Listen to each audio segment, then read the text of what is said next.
Hello, good evening, good morning, good afternoon, wherever you are in the world. Welcome to another English live stream. Here we are again. I'm lucky here once again to be accompanied by my ex-colleague and very, very good friend Lynn from putitlikethis.com. Don't be fooled by cheap imitations. How are you, Lynn? I'm fine.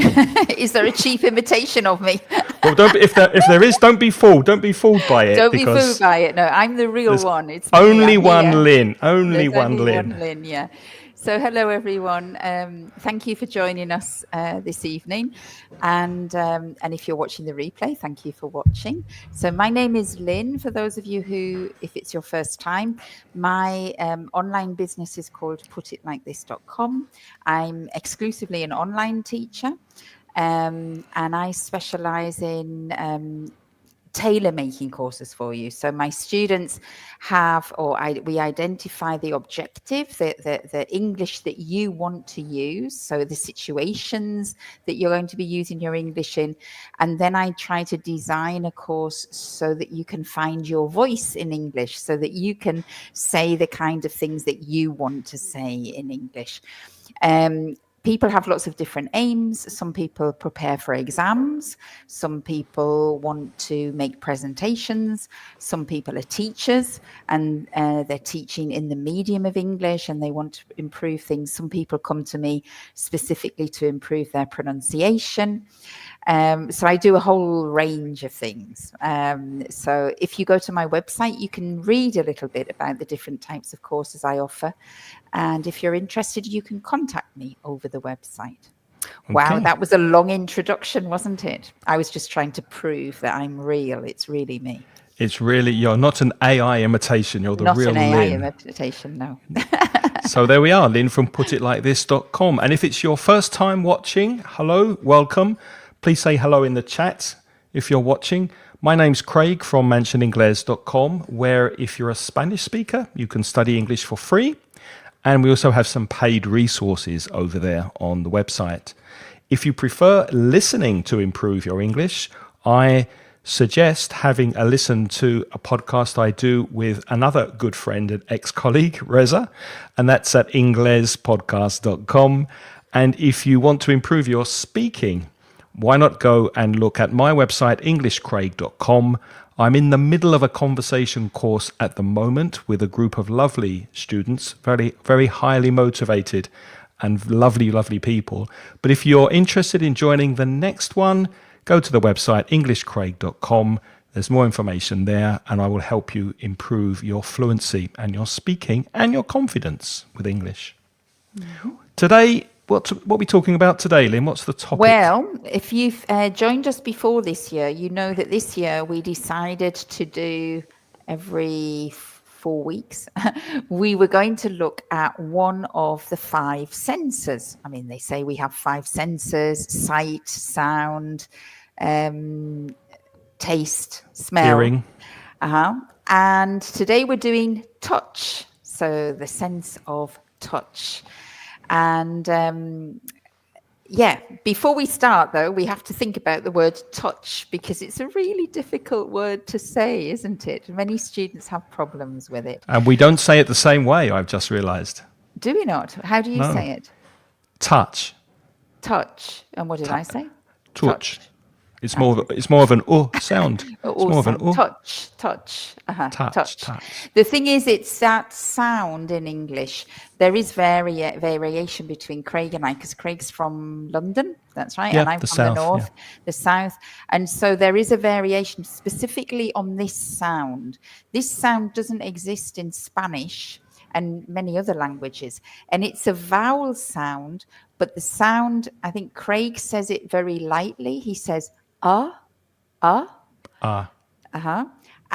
I say it a little bit stronger, but it's not o, it's I say it a little bit stronger than Craig. Mm-hmm. But this sound is if you have problems with that sound, the thing is, you need to, it's a vowel sound that doesn't have any muscles in use. So the other vowels, you go E or I or O or O.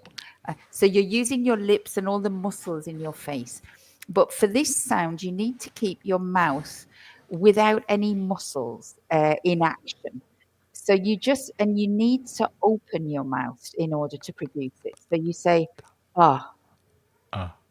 just open your mouth, but don't put any muscles don't go, nothing like that, right? So you say, ah, ah. Ah. So that's the vowel sound. But the other problem is that we say ch at the end, touch, touch. And people don't like that sound because it's too many consonants. So it's not really ch. It really it's got a sound of a t, ch, like cha cha cha, like the dance. So Or a train. Or a train. or a train, or chocolate if you say chocolate. So touch. So you can try that. Touch. I can hear Marcin and Gemma, two people I know well, saying that after us as we speak. Good to have you. Good to have you watching. With it. You keep practicing that. Touch. Keep practicing that. Touch. Touch. Touch. And when we were preparing this live stream. Ah! No, live stream. Sorry. I was just saying to Craig that in actual fact, the vocabulary that you're going to learn today with touch is not. We don't often talk about it. What you read it because it's usually very descriptive language that they put in novels, for example. Yes. Mm-hmm. But of course, in real life, we don't talk a lot about touch as such. We just do it.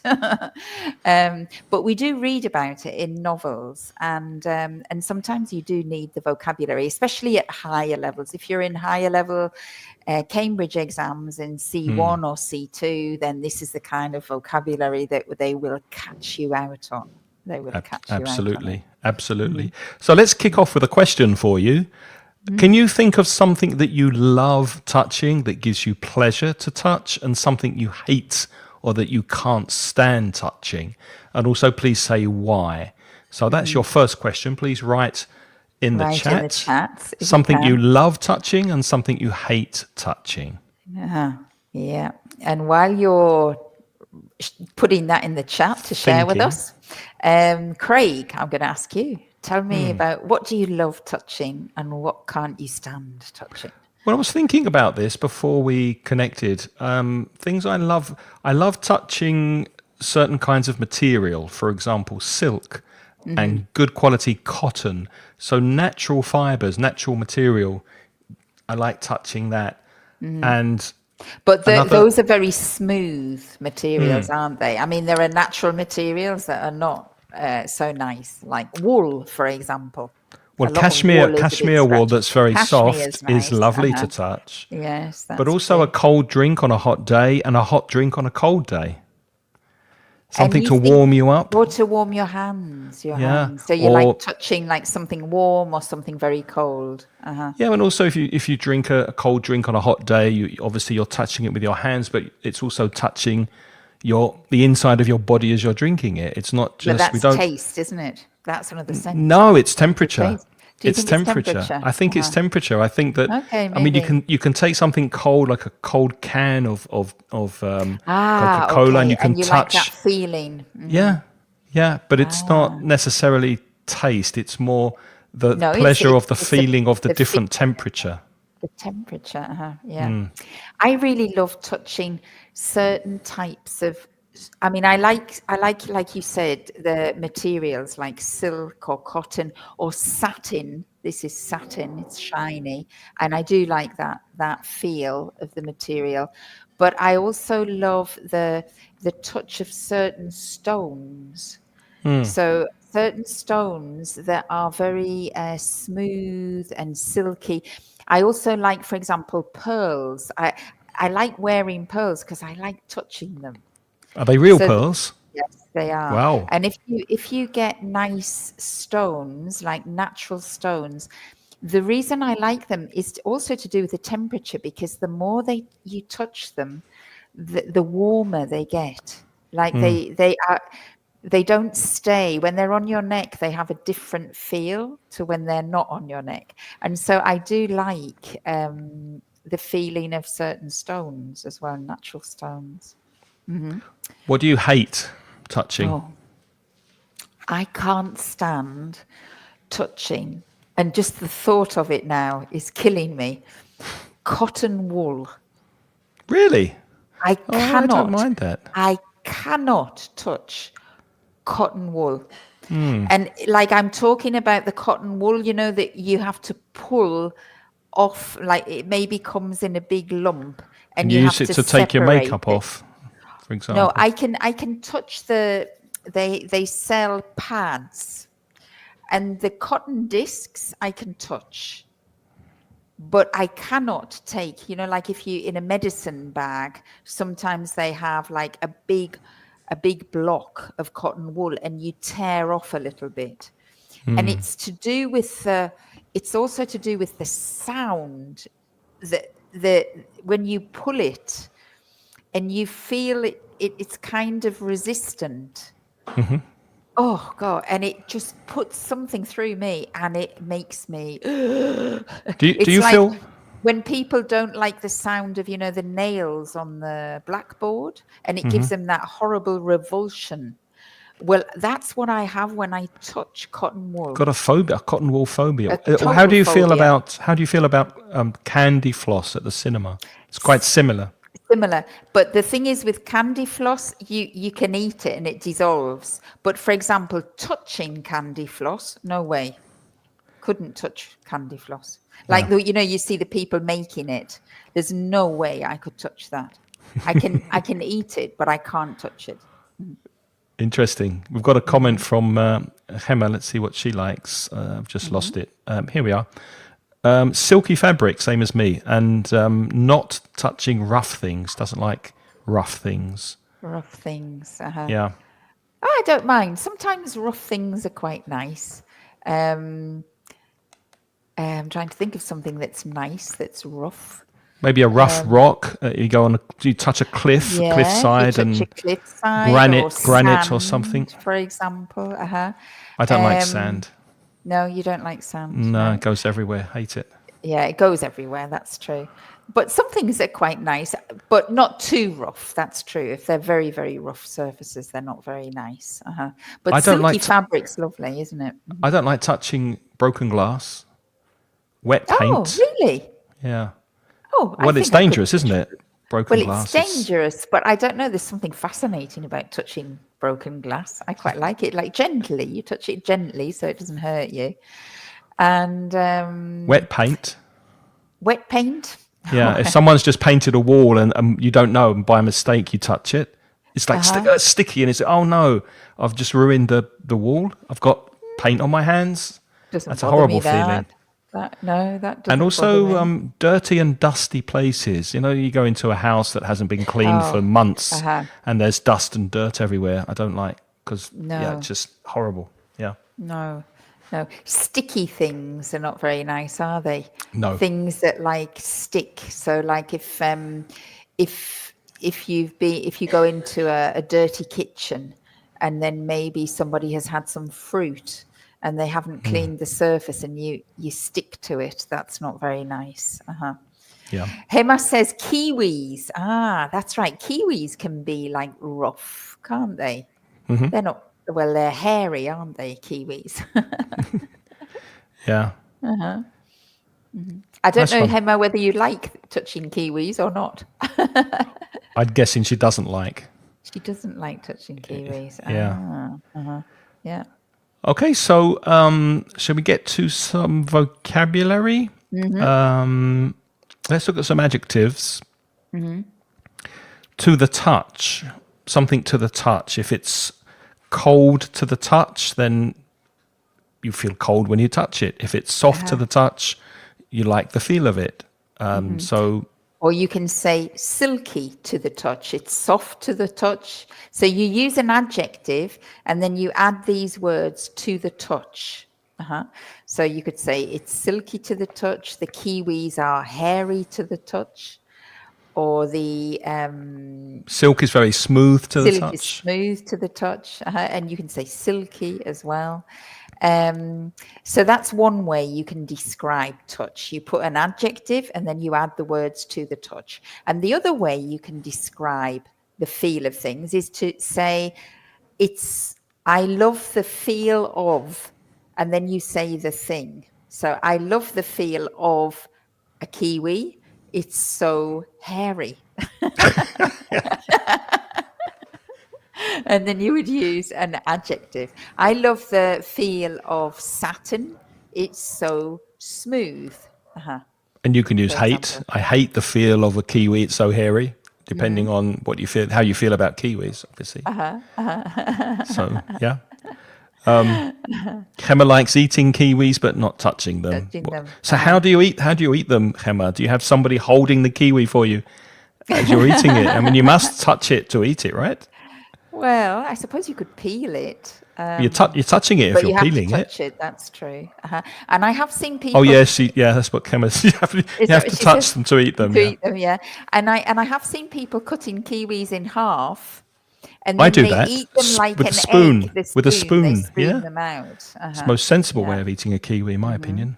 Oh, I like Yeah. peeling kiwis. I just peel them. It's faster. Okay, Okay. we've got some neutral adjectives that we can use to describe things we touch. Thick and thin. Thick and thin as adjectives. Would we use those two words to describe touch? Thick to the touch? I think it's thick. It's very thick. It's very thick. Um, More sight, isn't it, than touch? I don't know. I would say if you're suppose- describing how does it feel, and you can say it's very thick or it's very thin. Yeah. If you're you saying could. how does it feel, you Yeah. could do that. I'm Yeah. sorry, I'm just putting my phone on silent because it wasn't on silent. Yes, so I think so. I think if you're blind or you're blindfolded and you're describing something, you could say it's very thick or it feels thin. It feels thick. And of course, temperature, as Craig said. So you Warm would and say cold. warm and cold. Hot. And then we have the two opposites, rough and smooth. Rough is a nasty spelling and it's a nasty pronunciation, but it's easy. It's rough. Again, Rough. though, that's the sound. Touch, rough.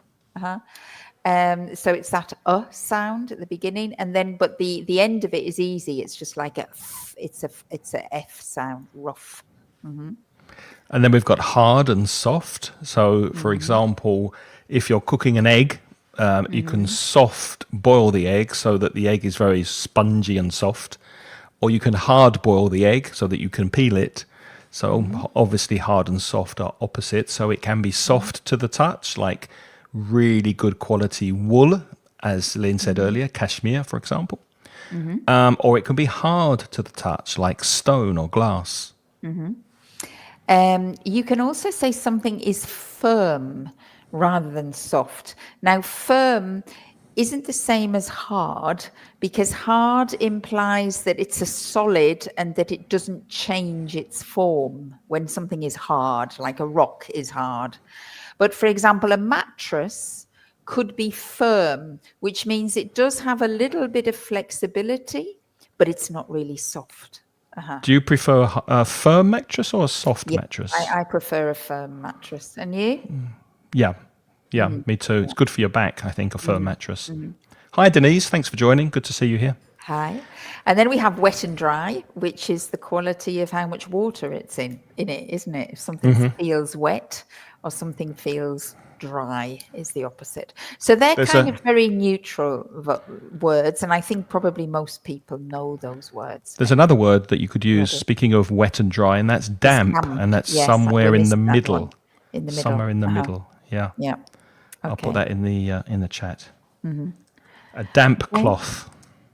Now, we kind of classified those as like neutral adjectives in the sense that you might like thick things or thin things, you might like wet things, you might like dry things.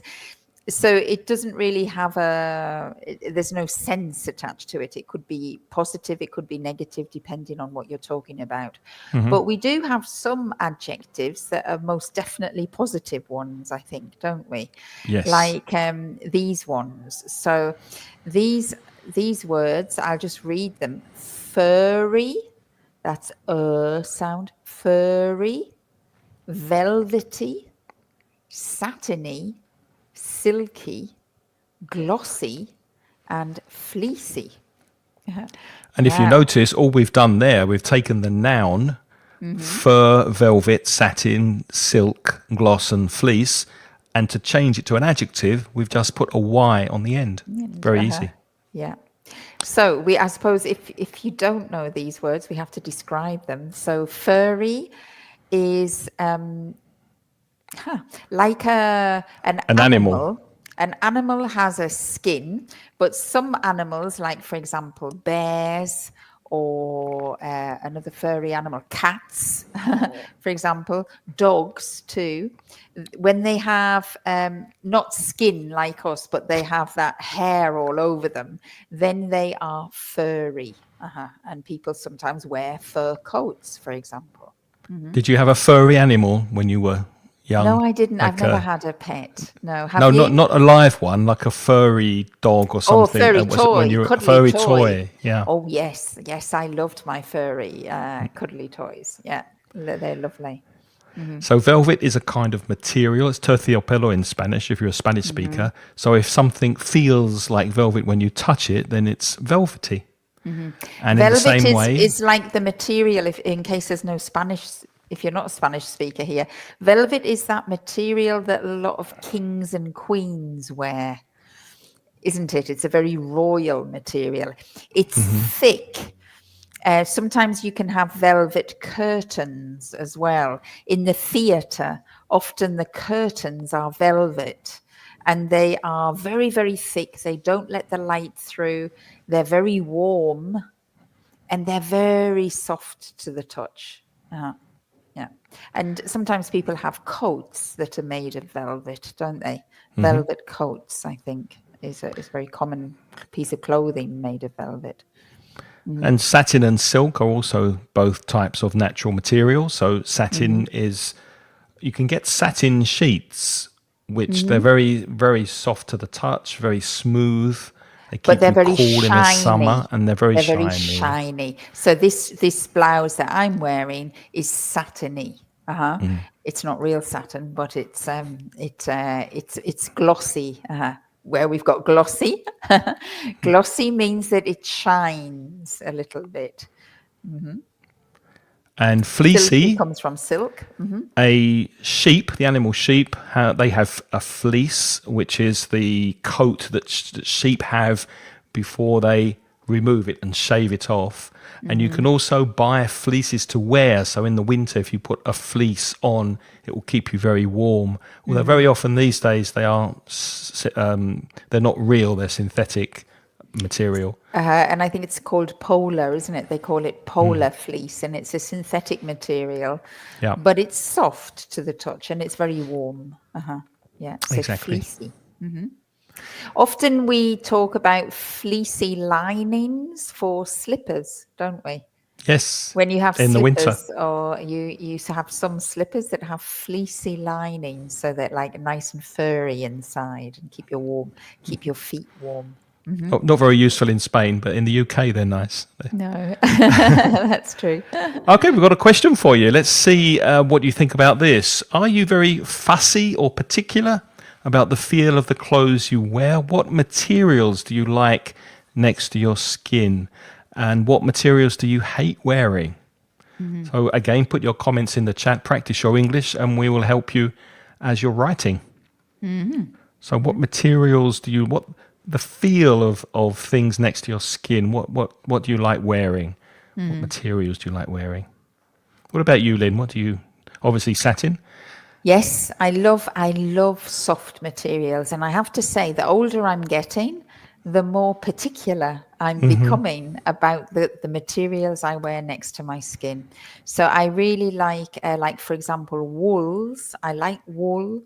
I'm going away from synthetic. I don't like synthetic wool. So I don't like acrylic. I don't like polyester. I'd rather just have, I love cashmere. I love It's expensive all though. the soft wools, possum wool. I mean, all sorts of, but alpaca is lovely as well. But those kind of wools are very expensive, obviously. Yes. So I don't have very many pieces of clothing with them, but I do like wool. I love silk. I think silk is a lovely and warm material. It's not very practical to wash, though. Satin is nice. Yeah. Yeah, And me I too. do like silky materials. I do. Me too. I like good quality cotton as well. If I can afford a good shirt that's made of cotton, Yeah. then I will always go for cotton. Or there's another material that's very linen as well. Linen is Linen is nice in the nice. summer because that's natural, isn't it? Linen, it's a natural Yes. fiber. Yeah. And I'm becoming very, very particular about the sheets I have on my bed. And I really love high quality cotton sheets, but they have to be really high quality. And the really lovely ones I can't afford. I do look at them and feel them in the shop, but they are very, very expensive. But one day I will treat myself and buy the really, really expensive ones because they are lovely. Yeah, it's curious. Marcin, who's in my conversation group, he said that yesterday we spoke about this in class. We were talking about did you? fast fashion, and this question came up yesterday in the lesson because fast fashion is where you buy very cheap clothes that usually are synthetic, and you wear them once or twice and throw them away and buy something else. Whereas good quality, well-made clothes last longer. They give you more pleasure. Yes, they're more expensive, and they're calling that slow fashion. So that's the difference between fast and slow fashion. Yeah, thanks for reminding me, Martin. Denise says that she prefers pure cotton. Yes, me too, especially in the summer. She doesn't like synthetic fabrics. Although I have to say, I also agree, Denise, but I have to say I discovered that there are some synthetic silky fabrics which are very cool in the summer. There are some synthetic fabrics that don't keep warmth in. They really keep you cool. Natural is always better, I think. Absolutely, yeah. And Gemma says she has some preferences. I'm not sure what preferences you mean, Gemma, but let us know. And natural fabrics, she says. Natural fabrics, okay. As well. I think most people do, most people really do prefer natural fabrics, but we're not being offered them very much. And we can't always afford them, as you said before. And maybe the planet cannot supply them in the same degree that we're used to. I mean, people are used to changing their clothes a lot now. They're used to changing their wardrobes, and probably there just isn't the supply of natural wool and natural cotton and natural silk to satisfy everybody's demand for new clothes. I think. Yeah, that's a good point. Let's look at some negative adjectives now. Maybe some of these words are new for you. First one we've got there is scratchy. Again, we're taking scratch and adding a Y to make the adjective. To scratch is to do this. That's the verb. So you're scratching my arm here and scratch my nose. But if something feels scratchy, it's not smooth, and it kind of maybe the feel of a kiwi is a bit scratchy because of the hairs on the kiwi. I think some of the wools can be very scratchy if you wear them next to your skin. Yeah. So if it's not cashmere and it's normal wool, sometimes it can be really itchy if you put it immediately next to your skin. If something's itchy, that makes you want to scratch it. If you get an itch, that is when you scratch. Yeah. So there are materials that feel very, very scratchy, some synthetic materials too. I remember once I got a coat and it was a beautiful coat, and on the outside it was like satiny and it felt beautiful, but they didn't line the coat. So there was no lining inside. And the inside of this material that felt beautiful on the outside, the inside was really scratchy. Couldn't you turn it inside out and wear the outside on the inside and the inside on the Possibly, outside? but then it wouldn't have been nice to touch like this either. I mean, like when I've got something nice on, I want to touch it in Want all to touch ways. it? Yeah, true. So I mean, yeah. So it was a bit of a pity because some materials are beautiful, but only on one side, and then on the other side they're not. So Can you explain the next word, Lynn? Because I'm not familiar with it. Bobbly. What does that mean? Bobbly is when you get synthetic fabrics, but even it happens now also to cheap quality cotton. And then when that fabric touches another thing, it could be maybe it's touching your coat. Maybe you've got like a blouse on, a cotton shirt, and then you put a coat on top of it and a handbag. And then the next time you take the things off, you notice little balls of material that are building on the fabric. Bubbles. It happens an awful lot with fleeces, those polar fleeces. Or it can happen with very cheap quality cotton bed sheets that just from the friction involved on you sleeping on the sheets, you end up with all these little bubbles of material. That's bobbly. Yeah, not very nice. No, it's horrible. I hate bobbly. I hate bobbly bed sheets. I can't stand bobbly bed sheets. They're usually synthetic, aren't they? The bobbly ones. But it happens a lot now with cotton. If you don't get really high quality cotton, then cotton can go bobbly as well. And all natural wools can also go bobbly. I don't know whether they treat the wools, so they don't do that normally. But you've got to be careful with wool. Even with a cashmere jumper, if you use a handbag and the handbag keeps rubbing here on your sweater, then you'll get a big patch on the wool where it becomes bobbly. Yeah.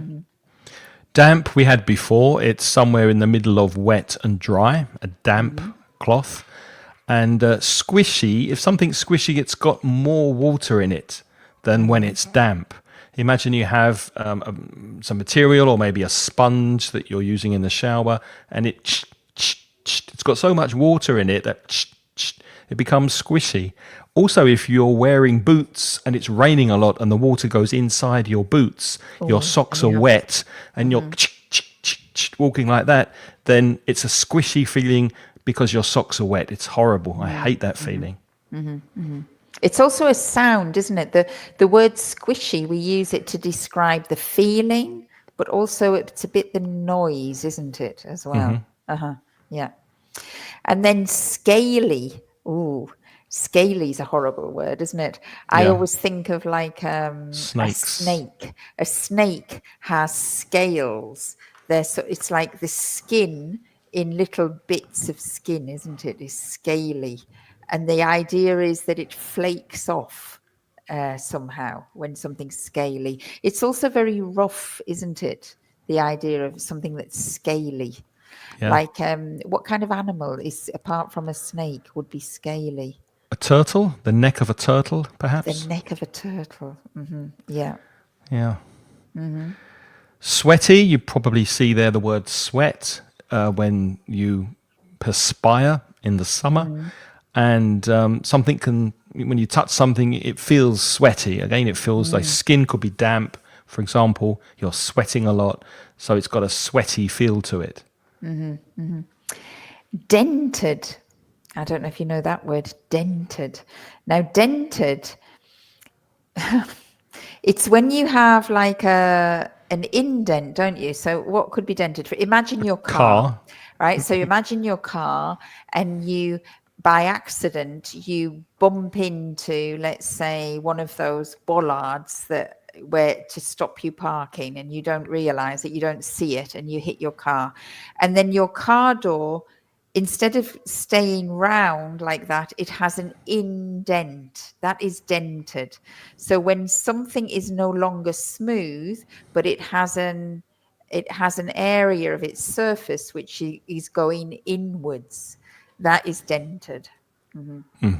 Sometimes at the supermarket, if you buy a can or a tin of vegetables or beans or whatever, if the can is damaged, then it will be dented, and you'll feel it. You'll feel it that it's dented because it's not smooth. It hasn't got the form that you imagine. My dad used to sell dented cans in a market. He used to Did get he? them cheap. Yeah, he used to get them cheap, and really cheap, because if you have one dented can in a big case, then the whole case can be sold really Oh, cheaply. really? And then he sold them in the market. Dented cans of peas and peaches and all sorts. Yes, because they used to say that if the can was dented, it could be if the air had been broken inside, then the food was bad. Yeah. But that doesn't always happen. But usually supermarkets don't sell cans if they've been dented. Oh, that's true. Hairy is quite self-explanatory. Something that has a lot of hair, when you touch it, it feels hairy. So if I touch my head, I feel hairy. Yeah, Hemmer's kiwis, for example. Yeah. What other things are hairy? Dogs, maybe. People's faces. People's under your faces arms. can be hairy.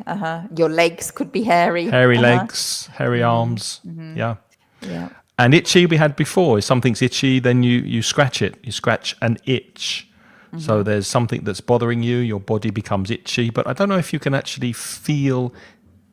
yes, wool. If you wear like Lynn said itchy. before, and it's not good quality wool, it's quite rough, then it would probably feel itchy. Like you'd feel itchy wearing it because it's rubbing against your skin. And then gritty. Now, grit are very, very small granules of rock or stone. Sand is a kind of grit. Sand is a little bit smoother, but especially gritty when it's a little bit sharp. Little tiny pieces of rock or any kind of solid substance. And when you have that in your socks, for example, then it might feel gritty when you're walking, because you can feel that you're on all these little tiny pieces of abrasive material or abrasive... I don't know how to explain that even. Am I doing a bad job? Sorry. No. Right? I think that's clear. We both live in Valencia, and one very popular dish here in Valencia is paella valenciana, which is Valencian paella, the rice dish, and very often they put snails in the paella. But if they don't wash the snails well, and you eat the snail, then it's gritty because it has pieces of dirt and sand in it. So when it's horrible in your teeth. You can feel the grit that's left inside the snail. So yeah, you can definitely feel it on your fingers, but you can feel it in your mouth if something is gritty. And wrinkled. Well, I am of an age when wrinkles are appearing next to my eyes here. My neck is becoming wrinkled. It has lines.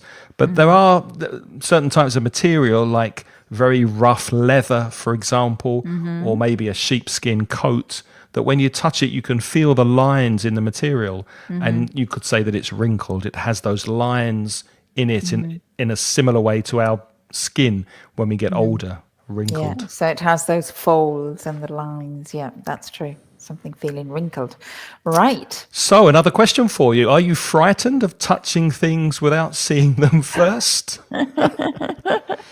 I've got a story about that. But, you've got to tell us, because this is something that when you were kids you used to do. I put this question in because I remember that when I was a kid, you used to blindfold and you would try to dare people, or you'd say, put your hand in this bag, and you didn't know what was in it, and would you do it, would you not? So go on then. Are you frightened, Craig? You please tell us about that if you are. I went to Wales when I was 15 years old on a school trip. Oh, And it was one of these adventure holidays where you have to climb rocks and do all sorts of things in the countryside. And one thing we had to do was go inside this cave and crawl along on all fours. So we were very low and we were crawling on our knees and our hands through this dark, dark cave. We had a light, but the lights weren't working properly and my light went completely dark. I couldn't see anything. So I had to feel around this cave to get to the end. And I noticed as I was touching the walls of the cave that the walls were moving. And I felt this kind of furry thing moving. And all of a sudden my light came on and all of the walls of the cave were covered in spiders. So I kind of froze, and then luckily there was a teacher behind me, so he managed to get me to the end of the cave, and then we had to climb up to get out of this cave. I was petrified. I bet you would have been. I couldn't have done that. That would have been awful. Awful. Especially when the light went out and all I could feel was the movement of these furry things on the edge of the cave. I think it must be. I mean, one thing, I'm terrified of touching things without seeing them first that are solid. But I mean, if it was moving, it would really freak me out. I think that would really freak me out. I've never liked spiders. No, after that, and if you're frightened of spiders, I'm not frightened of spiders. But for example, if I was to touch that and it was things like cockroaches, for example, that would give me such a revulsion. I would find that disgusting. I woke up once with a cockroach on my pillow. That wasn't very nice. Oh, that's horrible. It was a very cheap hostel, and there was a very cheap youth hostel, and there was a cockroach on my pillow. Oh, that's horrible. I remember in Valencia, we have an oceanography. Have you ever been to the oceanography, Craig? Years ago, yeah. Years ago. Well, they have an exhibit there which is touching, and you have all these holes, and you're supposed to put your hand in and you touch something from the sea, and then after you've touched it, then they tell you what it is. And I remember being terrified of doing that, but my children wanted to do it. It was a children's exhibit, so it was like, yeah, of course, yeah, you got to do it because everybody was doing it. And I did it, and you touched, like, they had different things, like they had sand in one of it. And then, of course, you touch the sand and you think, no, it's okay, it's only sand. And then you touch something else and it was like pebbles, little rocks, and you think, yeah, that's okay. And then you put your hand in and I touched something and it was the skin of a shark. Oh, wow. What was it? What did it feel like? Oh, it was disgusting. It was cold. It was cold. It was a little bit wrinkly. A little bit rough, and it was like a little bit rough, and it wasn't solid. It was kind of firm, but it was very unusual, the skin of a shark, I have to say. And so that was like, ugh.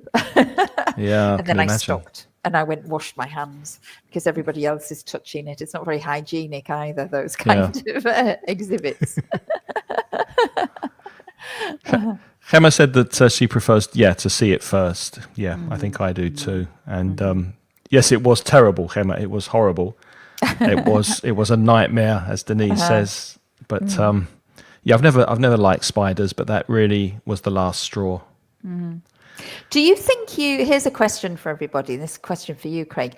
Do you think that you fully appreciate your sense of touch? No. I don't.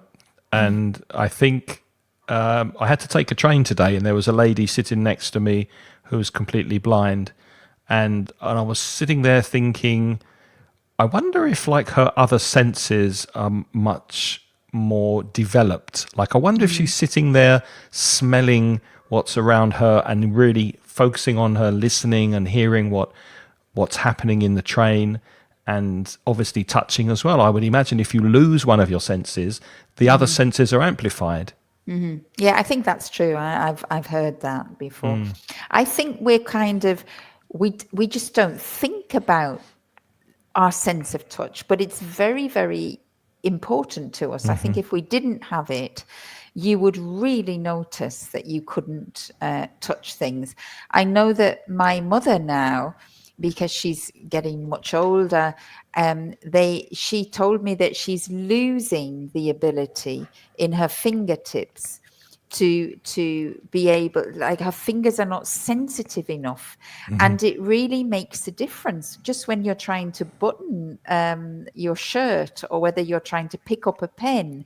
If you haven't got that because it's not just the idea of picking up the pen, it's about knowing how much pressure you have to put on your fingers to hold something. Yeah. And like the sense of touch is really, really clever. And I know that when my little anecdote is that many years ago, I lived in Africa for a while, and I was living in Guinea-Bissau, and it was very hot and it was tropical. And we were always sweating, like from morning till night, you were covered in sweat. And do you know, the sense of touch on your body was completely blunted. Like, I remember that when I came back to Europe and got back in this weather, that it was such a delight to actually feel things on my skin, and to feel and to be able to touch things and feel the difference between textures.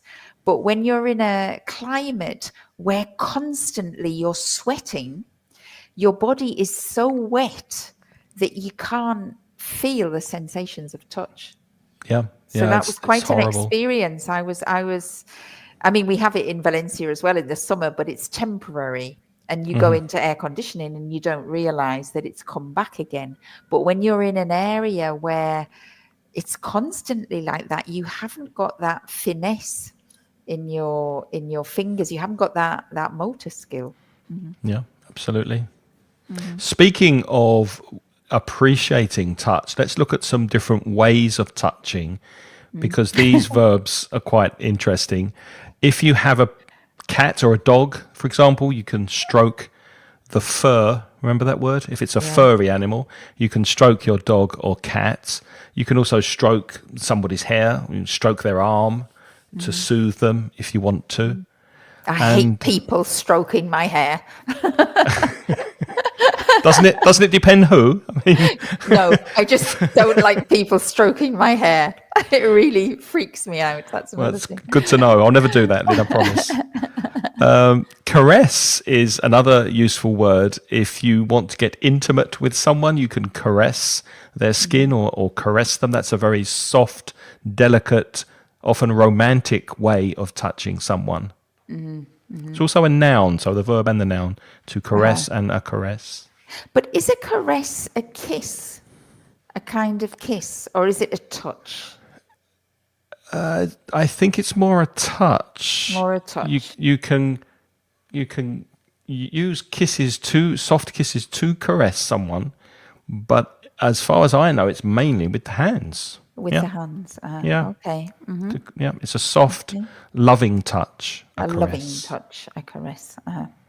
And then pat. You can pat your dog on the head. You can pat somebody on the back if they've done well. If they've done a good job. Pat is that kind of action. That's to pat. And tap is something we do a lot with our mobile phones these days. To hit the screen with your finger, you're tapping on the phone. You can tap on the door if you want to tell people you're behind the door. And you can tap on the keyboard as well. Tap someone on the shoulder as well. And then we have rub. And rub is a constant movement like that. So you don't release, but you move it up and down. That is to rub. Often if you injure yourself, if you knock yourself and you really you bump into the table, sometimes in order to relieve the pain, you rub it. Obviously, we also know the action of rubbing in cream. If you have cream to put on your face or on your skin, you put it on and you get a big white patch and you have to rub it in. That is rub. Denise says that she appreciates touch when she strokes her dog. Yeah, exactly. Yeah. Dogs like being stroked, don't they? Now, fondle is quite similar to caress, I think. Again, it's a loving way of touching. If you're fondling someone, then you're touching them, perhaps with the aim to arouse them sexually. So to fondle could be the beginning of something sexual, or it could just be a way to express emotion, to express your fondness of someone, is to fondle them. So if you make a connection with that word fond and fondle, that might help you to remember the verb to fondle, to lovingly touch. I think though as well with fondle, it's got more like play with it, isn't it? It's like you're playing with something. But I don't think you'd Whereas fondle your caress- dog, would you? No. No, not an I animal. don't It's like more another person. I don't like the word fondle, I have to say. I find it a bit creepy. Like caress, I think, is romantic. Fondle is a bit, I'm not into fondling. You're not a fondler, okay. I'm not a fondler, no. You're not fond of fondling. I'm not fond of fondling, no. And scratch is this, isn't it? To scratch with your Scratch nail. and You need your itch. nail to scratch. That's a tongue twister, to scratch an itch. To scratch an itch. Yeah. Okay, we've got another question for you. Have you ever touched anything that surprised you and didn't feel the way it looked? So if you can think of an example, please write it in the chat and tell us. Yeah, I'm sure I've done that before, that I've touched something that surprised me and didn't feel. I think sometimes with sea creatures, you know, like they look so strange, don't they? Sea creatures. So like prawns or lobsters or starfish and jellyfish, for example. Not that I've ever touched a jellyfish. I wouldn't try to touch a jellyfish because it might sting me. But I think with things from the sea, I think it's sometimes a little bit deceiving. We're not used to touching things from the sea. So it's a bit unusual, isn't it? Animals generally, I think you have a better sense of it. Although I can remember actually in last year in the summer when I went to Peru, I touched an alpaca. They're very soft, aren't they? Lovely to touch. And the thing that surprised me, I knew that the alpaca would be soft, but what really surprised me was how warm it was. Because this alpaca had all its fur. So yes, I was expecting, and we know from alpaca wool that it's beautiful wool. And I knew that it looked soft and cuddly. But what I didn't expect was how lovely and warm it was. It was so warm that I didn't want to let it go. It was just because, of course, it was a living being underneath all of that beautiful wool, and it was heating up all this wool, and it was amazing. It was like touching an electric blanket. It was. Are they safe to be around, alpacas? Are they aggressive? Alpacas are docile. It's the llamas that are a bit nasty. Right. The llamas spit at you, but the alpacas are really sweet. I mean, I don't know. I mean, I wasn't going out alpaca hunting with wild alpacas. I was touching an alpaca that a farmer had. Yeah. And he said it was safe to touch it. I've touched a snake, and I expected a snake to be slimy. I'll put that word in the chat. Slimy. Slime is where if you go to the beach, the seaside, and you've got some rocks. Sometimes on the rocks you have green algae growing, green, like this seaweed that sticks to the rocks, and if you touch it, it feels slimy, like the inside of a snail. And I expected a snake to be like that, like the inside of a snail, like slimy. But it wasn't. It was quite smooth. The skin was lovely. It was It didn't feel scaly at all. We had that Oh, word before. It just felt very smooth and very warm. It was quite nice to the touch. oh, Denise has got a lovely one. She says, I didn't know this. She says the tongue of cats is very different when they are licking you, Denise. Licking is Licking, but that's good. The tongue of cats is very different when they're licking you. They're different than dogs. Well, I didn't know that. I didn't know that. I'm not very familiar with animals. I'm not sure I would. I think I would be frightened if a dog or a cat came and licked me. I didn't know that cats licked you, Denise. So they lick you. I know dogs love to lick their owners as a sign of affection. Yes. But I don't think I've ever seen a cat. I've seen a cat licking its paws to clean itself, but I've never seen a cat lick its owner. Do they do that? I don't know. I'm not a cat person or a dog person. Yeah. Interesting. I mean, I have been licked by a cow before. Yeah, so have I. Yeah. Because the cows like to come and they explore with their tongues, don't they? And Yeah. I was surprised at how soft the tongue was. Especially the baby cows. If you put your finger in their mouth, they'll suck your finger Oh, for really? ages. Well, they think it's the mother's. They're going to get Yeah, milk. teat. They think it's the mother's Yeah. teat, so they suck your finger. So they suck your finger. Wow. Yeah.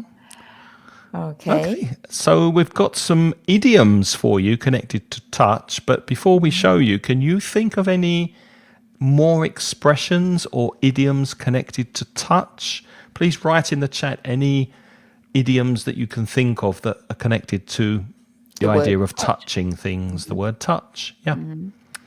And we'll go through some with you.